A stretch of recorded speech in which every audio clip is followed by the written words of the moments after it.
Australia থেকে Josh Hazlewood উড়ে এসেছে ভারতে আইপিএল খেলার জন্য, কিন্তু এসেই ইনজুরিতে আক্রান্ত। প্রথম ম্যাচগুলো মিস করেছে, কিন্তু পরবর্তী ম্যাচগুলো খেলেও নিজের নামের প্রতি সুবিচার করতে পারেনি। প্রকৃত জশ হ্যাজেলউডকে খুঁজে পাওয়া যাচ্ছিল না। অবশেষে আজ দিল্লি ক্যাপিটালসের বিপক্ষে স্বমহিমায় আবির্ভূত হয়েছে জশ হ্যাজেলউড।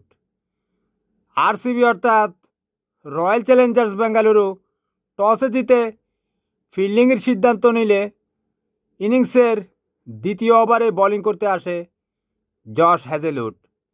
প্রথম বলেই আগের ম্যাচে 150 রান করা লোকেশ রাহুলকে প্যাভিলিয়নের দিকে রওনা করিয়ে দেয়।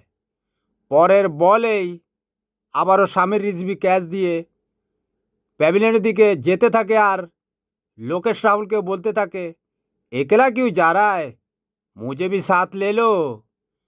চতুর্থ ওভারে আবার বোলিং করতে আসে জশ হ্যাজেলউড। টানা 4 বল ডট করলে নীতিশ রানার উপর একটা মানসিক চাপ সৃষ্টি হয়। নীতিশ রানা সেই চাপ সহ্য করতে না পেরে ক্যাচ তুলিয়ে দিয়ে আউট হয়ে সেও প্যাভিলিয়নের দিকে রওনা শুরু করে দেয়। তৃতীয় ওভারে অর্থাৎ পাওয়ার প্লের শেষ ওভারে আবার বোলিং করতে আসে জশ হ্যাজেলউড।